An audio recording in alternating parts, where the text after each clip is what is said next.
Hello, good afternoon, and welcome to the Midday News.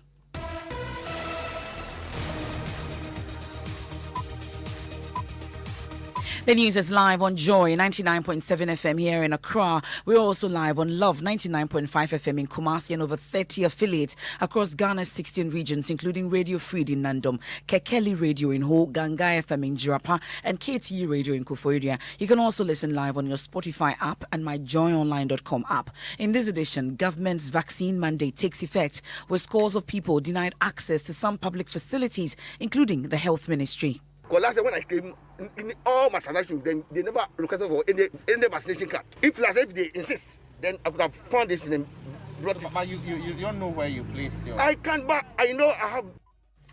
We're live on the ground on this, also in this edition.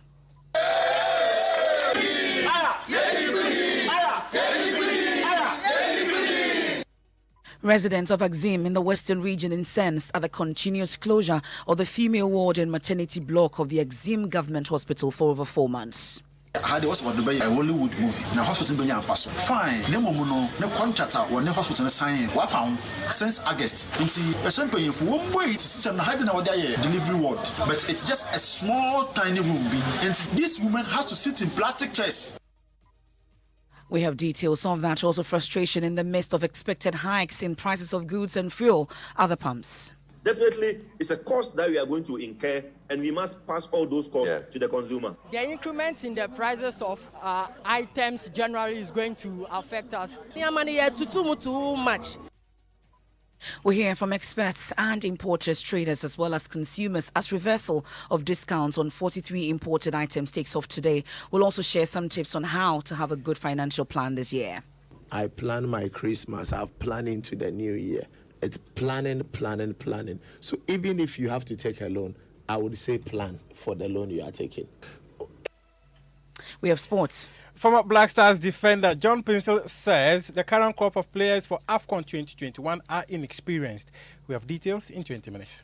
We have that and more in this edition of the Midday News with me, Emefa Apawu. Many thanks for choosing us. This is your home of independent, fearless and credible journalism.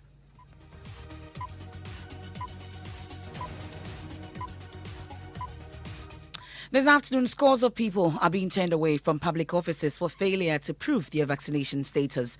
Last month, the Ghana Health Service announced a no vaccination, no entry policy to be accompanied by mandatory vaccination starting January 2022.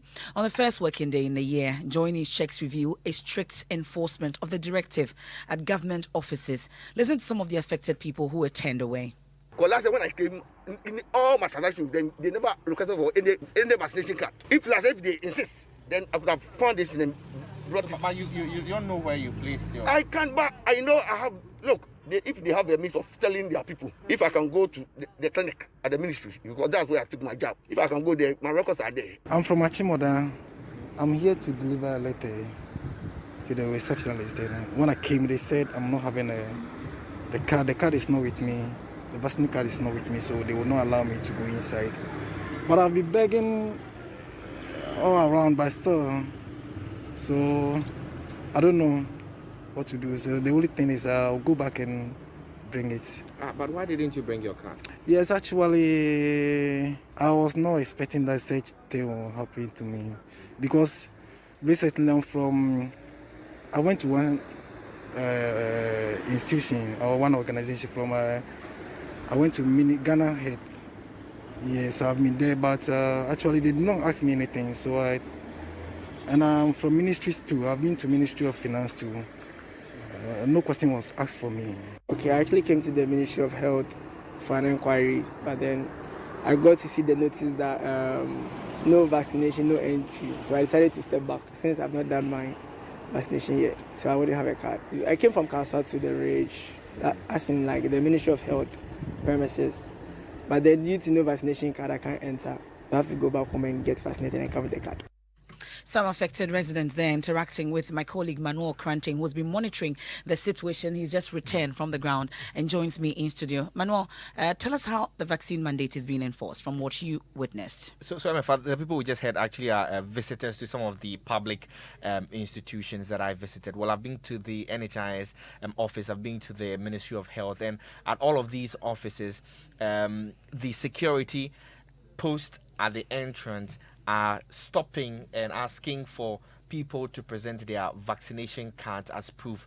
If they have not vaccinated, they are turned away. And even if they have, but do not have the cards to prove, they are also turned away. The problem, however, for some of the people that I spoke to was that if they wanted to vaccinate, there was no point for them to vaccinate at the point where they were being turned away. And we know that that is indeed the reason the Ghana Health Service actually rolling out this vaccine mandate. But this particular nurse that I spoke to at the Ministry of Health says that she was going to process a document, but did not even know about this vaccine mandate and was turned away. We can listen to her. We got here this morning and we learned that no vaccination card, you can't enter. And here's the case that some of us bought boats, Uber from far place to the side, and spending our transportation, our money from that place to the side with no benefit is really hurts. So we would like them to, bring it out to each and everyone that in case maybe you are going to an office, either Ministry of Health, Ministry of Finance, or any of the ministries, you go with your COVID card so that it won't be like the way ours did. We spent our transportation with no benefit. But why didn't you bring a card? Actually, we weren't aware of it. Yeah. If we were informed earlier, we would have come with it. We weren't aware. Yeah. So I think I can't put the blame on them and also on us as well. Yeah. So, Manuel, the plan was also to target transport stations and other places. Is this happening?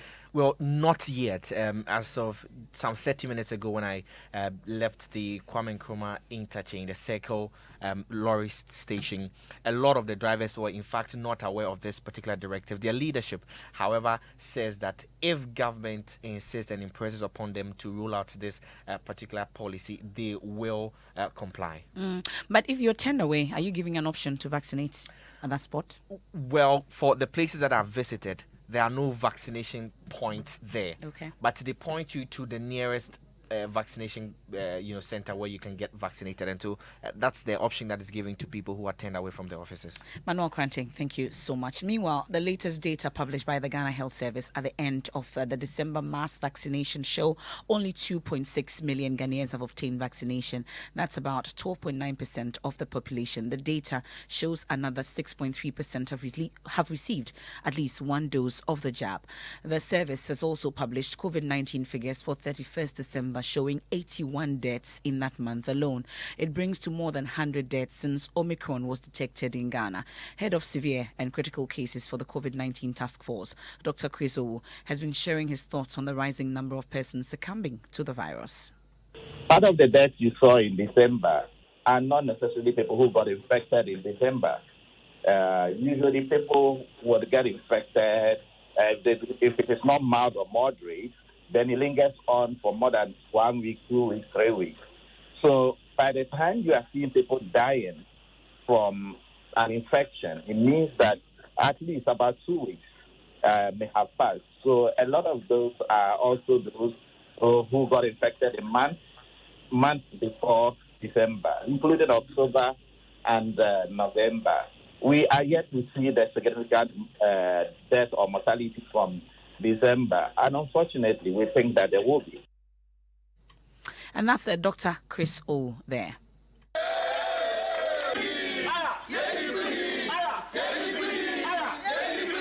Well, the expected shooting of a Hollywood movie at the Exim Government Hospital has seen the female ward and maternity block closed for over months. 4 of them, I'm told. Residents who have been affected by the development are asking the hospital administration to immediately halt the agreement with the Hollywood officials and open the facility, especially as the place has become congested. A group calling itself Axim Youth Alliance have therefore petitioned government through the district assembly over the matter. According to them, the shooting of the movie has not even started and they are worried about the impact of the closure. For now, male and female patients are using the male ward. The leader of the group, Solomon Eshen, has been speaking about it. How was about to buy a movie, a Hollywood movie, and a senior which now hospital in Paso. Fine, young We were told the closure is for the production of a Hollywood movie, but since August, that contract has ended and yet the movie has not even started. This is causing congestion, so we plead with authorities to open the facility immediately. Because just last weekend, this woman has to sit in plastic chairs. Now both males and females are sharing ward, and it is not good. Pregnant women have had to bear the brunt, and it is really affecting healthcare delivery. It's just a small, tiny room, and today this woman has to sit in plastic chairs. Now what trying? Well, the municipal chief executive for Nzima East, Dr. Samoa, has been receiving the petition and assured the group should deal with the issue. Thank you very much for the respect and patience people have gotten up to now. In fact, with what we have said, I think it's respect and a step in the right direction. Like the promise I've given you, I mean, most of my permanent tentem, na me pedami yeni speed with accuracy. Nti more caution na na mo biara ode mo tu famon na mo atem. We can now hear from the administrator for the Axim Government Hospital, Abdul Wahab. He's also been speaking about this. Many hospitals are ASR. That is why we are requesting for the construction of a bigger and a modern asset emergency. Also, the movie is based on a true story from Uganda, a hospital situation. So some of the time, even our local people, they come to ask permission and use some of our facilities to act movie. Even the private hospital, I have an example of where they went there, had a contract with them, paid them, and they use some of their facilities for hospital. So it happens. The only thing is that you ensure that care is not compromised, which we have so far managed it so well. Well, from Axim, let's head back to the capital. And this afternoon, some consumers of imported products are bracing for what they say is tough economic times ahead. The Ghana Union of Traders Association, GUTA, Importers and Exporters Association, have served notice of increasing price of goods. This comes in the wake of implementation of the reversal of discounts that government granted for importation of some 43 items. The associations say consumers would have to bear the brunt. There's more in the following News Desk report. 43 items have been identified for this exercise geared at boosting Ghana's manufacturing sector. They include vehicles, cement, crude and refined oil, finished aluminium, chocolate products, among others. GUTA says government should start with some few items rather than the 43 products. Clement Boateng is first vice chairman of GUTA. We can maybe take about 1, 2, 3 items. Then we pilot on that.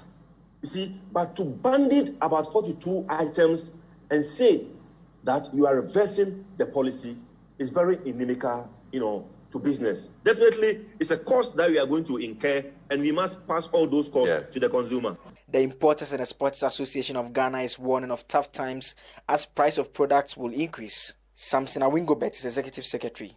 After Christmas, how Ghanaians struggled to sail through the first quarter. This shouldn't be this is not the right time. These are not normal times. Financial analyst Dr. Williams Kwesi Pepra is predicting hardship for citizens. This is going to affect the standard of living or cost of living within the country. If we are going to see inflation going up, around November is around 12.2. So we should anticipate that in Q1 and Q2, our inflation rate is going to go up, which is really going to affect the economy and then the citizenry. Businesses dependent on fuel and ordinary consumers will have to also bear with the first price window increase for the year 2022. An average of 3.7% increase expected at the pumps, but most oil marketing companies are yet to adjust prices.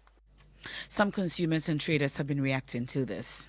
The rate at which fuel price keeps on increasing has to be looked at, because when you look at private sector increments in pay, it's not being increased in adjustable to that of how fuel is being increased. Therefore, it's creating a lot of economic hardship in families and even in deep down to that of businesses. So we can see that all the problems that we're encountering now is about our leaders. When it was a time of NDC, our faith was on the NDC, and now it's MPP. We're all hoping for that. But we are seeing that there is no any kind of improvement in our lives. So if we, the youth in Ghana, can, let's say, decide something else and forget about the political parties, or we can forget about NDC, MPP, and start something on our own, that will get leaders that can support us, it is better. Too much. And no be kwato ade na yatum, e chiro be kwa na yatum, sesi aye bre, about time for ye bre. The increments in the prices of items generally is going to affect us because some of us, we are still dependent on our parents for. Well, economist Professor Lord Mensah meanwhile says the expected price adjustments will have an impact on economic indicators. In the introduction of the policy, they never piloted it. And that's one of my criticisms at the time. That why don't you test the products that are more sensitive, that has a tendency of improving your economy, for you to give them those subsidies? I don't think we went through that process. And so we are bearing that brunt of it. And this is the reality of the economy that we're going to face by, this reduction and then having impact on our economy. So that should tell you that, those single-digit inflation that we're enjoying at the time, that we're boasting of our macro indicators being improving and all those, were just artificial. Well, it is a new financial year, and that's the time when you make resolutions, including what you consider to be a stable financial model for the year. Some of you called into the Super Morning Show to share your frustration about how the previous year ended and its impacts for you this new year. So, how do you celebrate Christmas? How do you survive? How do you take your kids to amusement places? So it's like you just have to stay inside. There is nothing you can do but just drink water and then sleep with your children. My validation at the workplace did not take place. So December was zero. Point now, people no get account. Now the reserve is that account balance. You know how people survive this Christmas? Miracle. There's nothing in the account. There was nothing in the account in the first place. Now the reserve is that was the account balance. I see that. Well, we can hear from investment advisor Paul Mante. He's been sharing some tips on how to ensure that you have a stable financial year. I plan my Christmas. I've planned into the new year. It's planning. So even if you have to take a loan, I would say plan for the loan you are taking.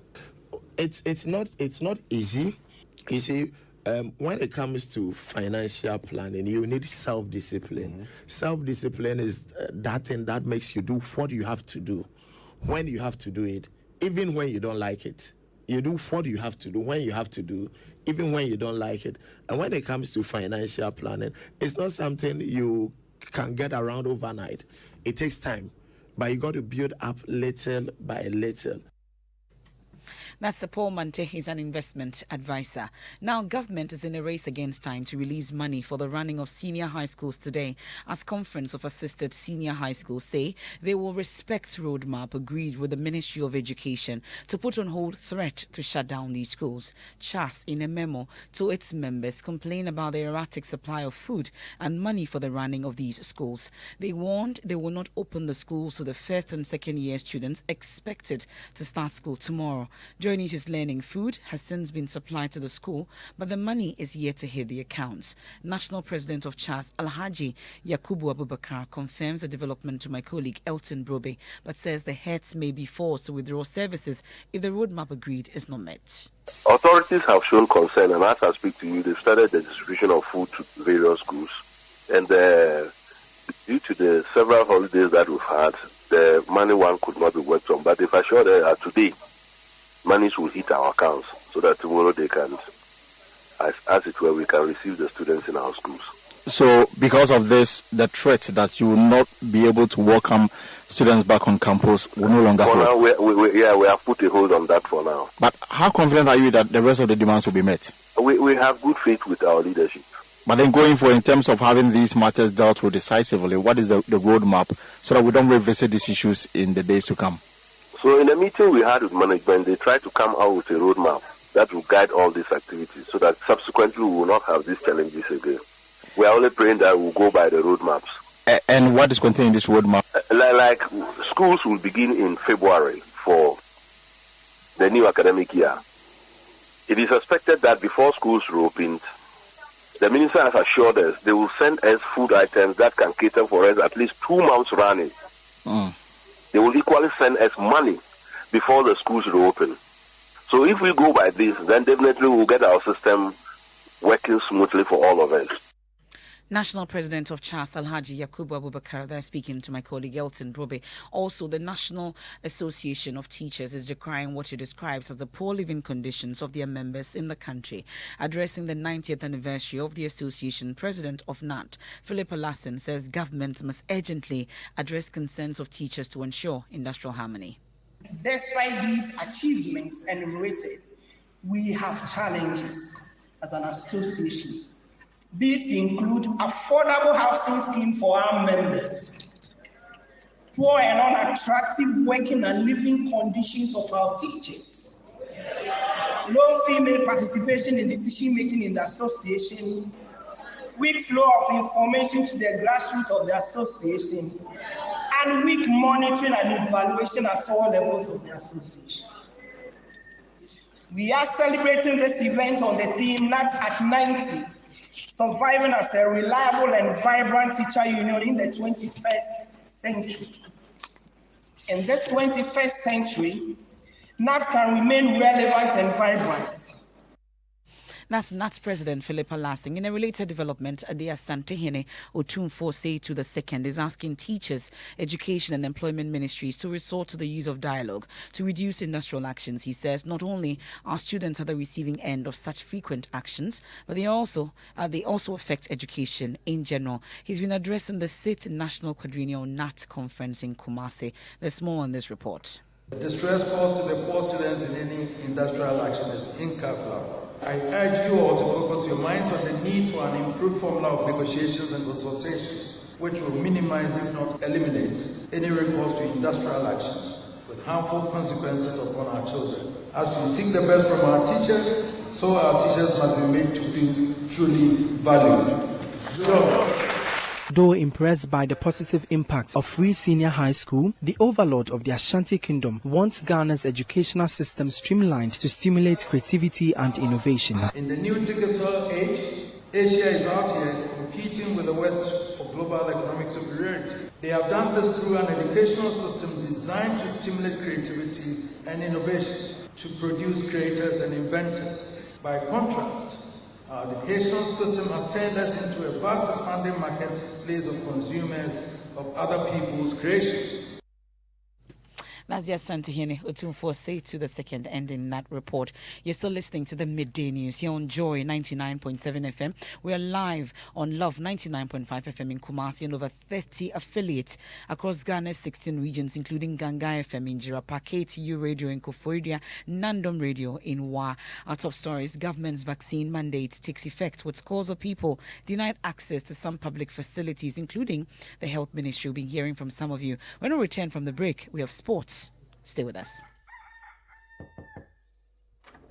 Hey, Evokoku, what brings you to my house this early morning? I hope all is well. All is never well with me, Nick Bakbo. After paying 3 times for the land for my project, the construction workers are now giving me wahala. From material overestimation to small stealing. I am tired. I told you so, Evokoku. It's all because you are trying to become builders when you're corporate workers and business people. Edlum has products tailored to meet your needs. Villas 3 at Amrahia, where there are finished homes, convenient. Also at Amrahia, where it's contemporary but super affordable apartments. Prices start from $35,000. And the Avant-Garde, located in Adrigano, which has sleek luxury apartments. For more information, please visit edlumhousing.com or simply call 0270-166-166. Edlum Housing, where spacious homes cost less.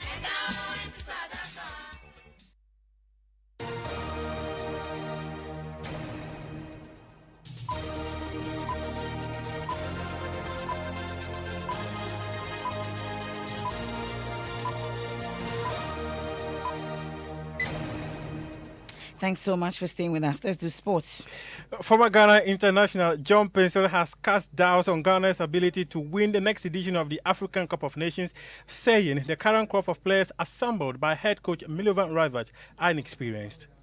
So when he came 2010, we were masters of our own and we only take instructions. But now that generation is not there anymore. When you look at the team now, we only have Midday Apawu and Jonathan Mensah, which is not enough for any coach who believes that this is the national team that I enjoy coaching. Milo came because he loved Ghanaians and he knew that Ghanaian players would deliver for him.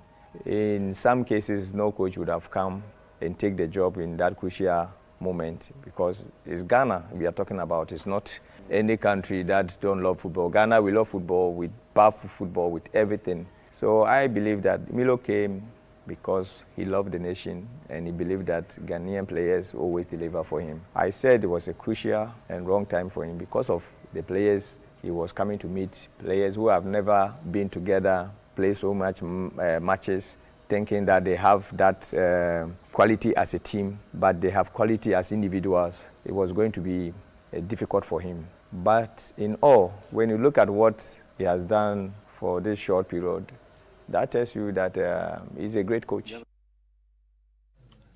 That is former Ghana international John Pencil. Thank you very much, Muftal. Now, the family of the Lands Commission staff who went missing in August last year says it can only be satisfied with police investigations into the case when their relative is found. The family is happy with the work done by the police leading to the arrest and detention of Dr. Wilberforce Agri, a lecturer at the KNUST and husband of the missing Rodeling Amwadako. But they want the police to push harder in finding their relative. Ohiming Teria of our security desk, who is on that beat, has been following more on this in this report. Mrs. Rodalyn Amwadako, who turned 33 on January 3, 2022, and her husband have been married since September 21, 2013. Blessed with 2 children, the couple have lived happily until September 2, 2021, when the husband, Dr. Wilberforce Agri, reported the disappearance of the wife to the KNUST police. There are reports the couple had marital issues which might have degenerated. While not ruling out such reports, the family says those marital issues did not come to its attention. At first, when we heard it, we didn't believe it. This is somebody we trusted so much. And because we trusted him, that's why we gave him our daughter to marry. But he also never ever came to the family to tell us that they are having problems in their marriage. He never did. And this is what is beating us. Why is it that now he's saying all sorts of things about Rhoda?